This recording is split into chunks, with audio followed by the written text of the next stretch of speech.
سوغوت میں ارکادیوس اپنے بھڑکائے ہوئے شہریوں کے ساتھ موجود ہوتا ہے اور کہتا ہے تم لوگ کراچی حصار یعنی شہر اور سوغوت میں لوکاس کے حکم سے یہ کام کرو گے۔ عثمان کی جعلی جنت میں رہنے والے رومیوں کے درمیان گھس کر ان کے دلوں میں جگہ بنا لو۔ اب وقت آ گیا ہے کہ ان کے دلوں کو بغاوت سے، حسد سے اور غصے سے بھر دو۔ وہ اپنے راہب کے بدلے کے لیے کھڑے ہوں گے۔ کراچی حصار یعنی شہر اور سوغوت رومیوں کی بغاوت سے تباہ ہو جائے گا۔ اب جاؤ اور جنگ شروع کرو۔ یہ سنتے ساتھ ہی سب چلے جاتے ہیں اور ارکادیوس کہتا ہے یہ ناراض ہجوم تمہارا انجام ہوگا عثمان۔ باہر سے آئیکوت سپاہی کے ساتھ آگے بڑھ رہا ہوتا ہے اور وہ لوگوں کو ایک گھر میں گھستا ہوا دیکھ رہے ہوتے ہیں۔ سپاہی آئیکوت سے کہتا ہے وہ صبح سے اس گھر میں جمع ہو رہے ہیں۔ تو آئیکوت کہتا ہے مطلب کہ کچھ گڑبڑ ہے، قبیلے میں فوراً خبر بھیج دو۔ کائی قبیلے میں ارحان البائی سے کہتا ہے ہم نے سنا ہے کہ تم گھوڑوں کے استبل کی دیکھ بھال میں ماہر ہو البائی۔ اگرچہ ہمارے گھوڑے اچھے ہاتھوں میں ہیں، ہماری نیت یہ ہے کہ وہ اس تک کبھی نہ پہنچیں۔ جیسا کہ ہم سب جانتے ہیں کہ تمہاری عقل اور طاقت ایک عام آدمی سے بہتر ہے، بلکہ بہت بہتر ہے۔ تو البائی کہتا ہے کوئی بھی کام ہو ہمیشہ کرنے کے لیے تیار ہوں۔ جواب میں ارحان کہتا ہے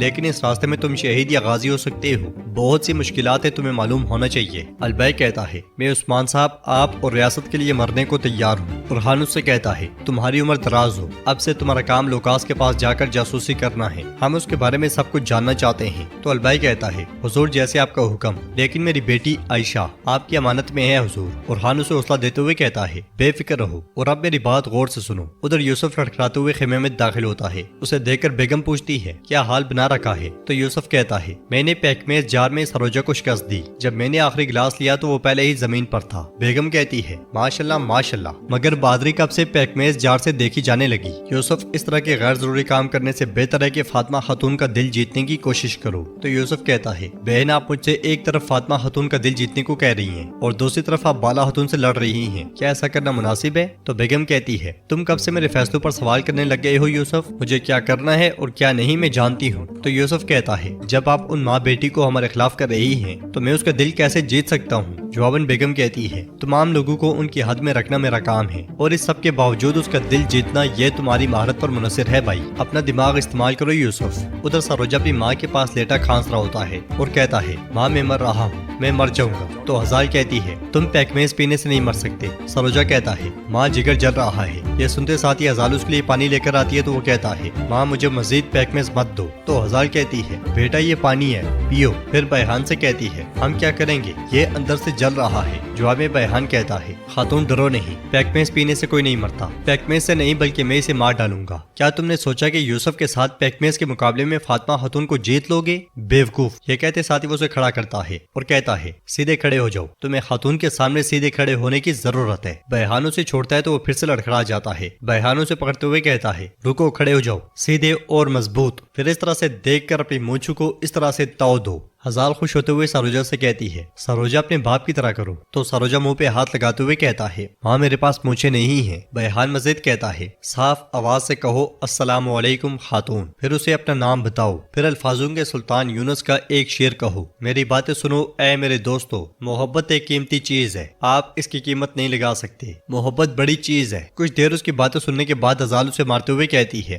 رکو رکو رکو بیحان، تم نے کبھی میرے لیے کوئی شعر نہیں کہا، اپنی مونچھوں کو کبھی تاؤ نہیں دیا، تم کون سی عورتوں کے لیے شعر کہتی ہو اور کس کے سامنے اپنی مونچھوں کو تاؤ دیتے ہو؟ پھر چیختے چلاتے ہوئے کہتی ہے میں مرنا چاہتی ہوں، میں مرنا چاہتی ہوں، اللہ میں مرنا چاہتی ہوں۔ یہ کہتے ساتھ ہی وہ اپنے آپ کو پیٹنے لگ جاتی ہے۔ بیحان اس کی جانب بڑھتے ہوئے کہتا ہے خاتون اے میری چھوٹے قد اور پتلی کمر والی۔ ہزال کہتی ہے پتلی کمر والی میں؟ کون ہے وہ؟ یا اللہ میرے ساتھ اس عمر میں کیا ہو گیا؟ سروجہ بیحان کو کھڑا کرتے ہوئے کہتا ہے بابا آپ کو خاتون کے سامنے سیدھا کھڑا ہونا پڑے گا، ایسے سیدھے کھڑے ہوں بابا۔ ہزال روتے ہوئے کہتی ہے اللہ بیحان تم کیا کر رہی ہو، اللہ دیکھو میرے ساتھ کیا ہوا۔ ناظرین اس کے بعد ہم دیکھتے ہیں کہ جنگل میں عثمان صاحب اپنے سپاہیوں کے ساتھ آگے بڑھ رہے ہوتے ہیں کہ لوکاس کے سپاہی وہاں گات لگائے بیٹھے ہوتے ہیں اور عثمان صاحب کے قریب پہنچتے ساتھ ہی ان پہ تیر برسانے شروع کر دیتے ہیں۔ عثمان صاحب اور ان کے ساتھی بمشکل تیروں سے بچتے ہوئے گھوڑے جاڑیوں میں موڑ لیتے ہیں، مگر بازنطینی دوسری طرف سے ان پہ چڑھائی جاری رکھتے ہیں۔ وہ سب گھوڑوں سے اترتے ہیں اور درختوں کی اوٹ میں چھپ جاتے ہیں۔ سنسناتے ہوئے تیر ان کے آس پاس سے گزر رہے ہوتے ہیں۔ علاؤالدین عثمان صاحب سے پوچھتا ہے یہ کہاں سے نکل آئے ہیں؟ جواباً عثمان صاحب کہتے کہتے ہیں لوکاس کو ہمارے بارے میں پتا چلا ہوگا۔ عثمان صاحب اور ان کے سپاہی بھی جوابی حملے کر رہے ہوتے ہیں۔ کافی دیر تک تیر برسانے کے بعد بازنطینیوں کے تیر ختم ہو جاتے ہیں اور یہ موقع ملتے ساتھ ہی عثمان صاحب اور ان کے ساتھی تلواریں لے کر بازنطینیوں پہ چڑھ جاتے ہیں۔ اپنے پہلے حملے میں ہی عثمان صاحب کئی بازنطینیوں کو جہنم پہنچا دیتے ہیں۔ علاؤالدین اور برہان بھی اپنی تلواروں کا زبردست استعمال کرتے ہیں۔ بالآخر تمام بازنطینی مارے جاتے ہیں اور عثمان صاحب کہتے ہیں وہ لوکاس نامی کتا پاگل کتے کی طرح ہم پہ حملے کر رہا ہے۔ یہ واضح ہے کہ اس شیطان کی خباثت اور شرارت ختم نہیں ہوگی، لیکن ہم بھی محتاط ہوں گے۔ ہم اسی لیے شہروں، قبائل، سرحدی علاقوں اور بازاروں میں حفاظتی اقدامات پہ اضافہ کریں گے۔ ہم اس کمینے کی کوئی بھی چال کامیاب نہیں ہونے دیں گے۔ برہان گینجر بے کو خبر بھیج دو، ہم سرحدوں کا جائزہ لینے جائیں گے، وہ فوراً سے پہلے ہم تک پہنچیں۔ یہ کہتے ساتھ ہی عثمان صاحب آگے بڑھ جاتے ہیں۔ ادھر ندی کے کنارے لوکاس کراسے سردار کے پاس آتا ہے اور کہتا ہے کراسے بے آپ ہمیشہ اکیلے ہی ہوتے ہیں؟ تو سردار کراسے کہتا ہے ہم دریاؤں کے جنگجو ہیں، جو بھی دریا میں رہتا ہے وہ تنہائی کا عادی ہو جاتا ہے۔ لوکاس اس کے پاس بیٹھتا ہے تو کراسے کہتا ہے مجھے بتاؤ تمہاری آمد کی وجہ کیا ہے، اس میں خیر ہے یا پھر شر؟ تو لوکاس کہتا ہے میں عثمان کے خلاف ایک نئے حملے کا منصوبہ بنا رہا ہوں۔ اس خطرناک حملے سے وہ مکمل طور پہ تباہ ہو جائے گا۔ حضرات نے اب تک جتنی بھی مہمات عثمان کے خلاف چلائی ہیں وہ سب غلط ہیں۔ وہ تلوار کے زور پر اس سے بیعت چاہتے تھے، مگر عثمان ایسا شخص ہے جو تلوار سے نہیں ڈرتا اور نہ موت سے۔ ہم اسے جنگ کے ذریعے زہر نہیں کر سکتے، لیکن اگر ہم اس کے بازو کاٹ دیں گے تو وہ آہستہ آہستہ ڈہ جائے گا۔ کراسے کہتا ہے کاٹ ڈالو کاٹ ڈالو، پھر رکے کیوں ہو؟ لوکاس کہتا ہے میں یہ کروں گا، لیکن میں یہ تمہارے ساتھ مل کر کروں گا۔ جیسے رومی بغاوت کی آگ بھڑک رہی ہے، ایسے ہی میں تمہارے ساتھ مل کر عثمان کی سرزمین میں بھڑکاؤں گا۔ اس سے ترک آبادی مشتعل ہو جائے گی۔ تو کراسے خوش ہوتے ہوئے کہتا ہے اس طرح اس کی سرزمین میں جاری خانہ جنگی اسے کمزور کر دے گی۔ لوکاس کہتا ہے تم تمام معاملات اور صدران کی حکومت سنبھالو گے اور میں کرادین قلعے پر دوبارہ دعویٰ بولوں گا۔ کراسے کہتا ہے شاندار شاندار شاندار، یہ ایک قابل تقلید منصوبہ ہے۔ میں اپنی پوری طاقت کے ساتھ تمہارے پیچھے کھڑا ہوں لوکاس، اب بتاؤ تم مجھ سے کیا چاہتے ہو؟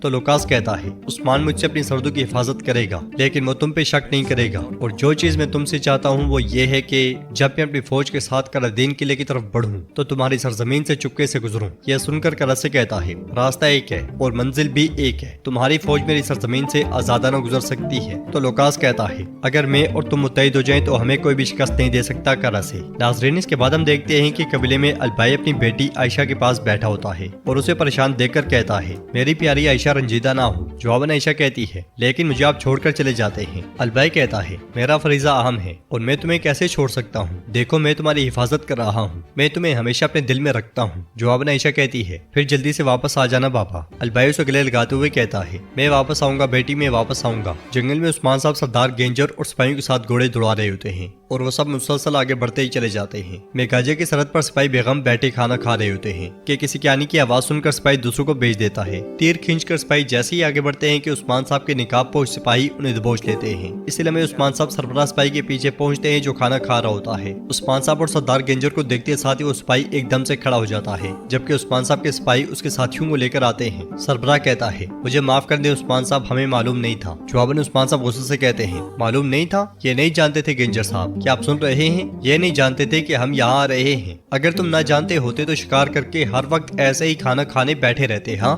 اگر تمہیں معلوم ہوتا کہ ہم آ رہے ہیں تو تم اپنے کام میں ناکام نہ ہوتے؟ ہاں جو شخص اپنا فریضہ ادا کرنے میں ناکام ہو جائے وہ اپنے جنگجو، اپنی خواتین اور اپنی نسل کی حفاظت کیسے کر سکتا ہے؟ گینجر بے پہرے داری کیا ہوتی ہے؟ گینجر بے شرمندگی میں کوئی جواب نہیں دیتے تو عثمان صاحب پوچھتے ہیں برہان تم بتاؤ؟ تو برہان کہتا ہے حفاظت کرنا ایک جنگجو کا شرف اور وقار ہے۔ عثمان صاحب کہتے ہیں بالکل، ہزار لوگ سو رہے ہوں وہ پھر بھی جاگتا رہتا ہے، ہزار لوگ پیٹ بھر چکے ہوں تو وہ ایک شخص بھوکا رہتا ہے۔ ریاست اور عوام کی زندگی محافظ کی امانت ہوتی ہے، لیکن تم لوگ اس کے اہل نہیں ہو، ہٹ جاؤ میرے سامنے سے۔ پھر سردار گینجر سے کہتے ہیں خبردار دوبارہ ایسی غفلت میں نہ پڑنا گینجر پہ، میں کاجا کی سرحد پہ آئندہ میں کوئی کوتاہی نہیں چاہتا۔ یہ کہتے ساتھ ہی عثمان صاحب آگے بڑھ جاتے ہیں اور ناظرین ایپیسوڈ بھی اختتام پذیر ہوتی ہے۔ اگر آپ کو ویڈیو پسند آئے تو ویڈیو کو لائک کر دیں، چینل کو سبسکرائب نہیں کیا ہوا تو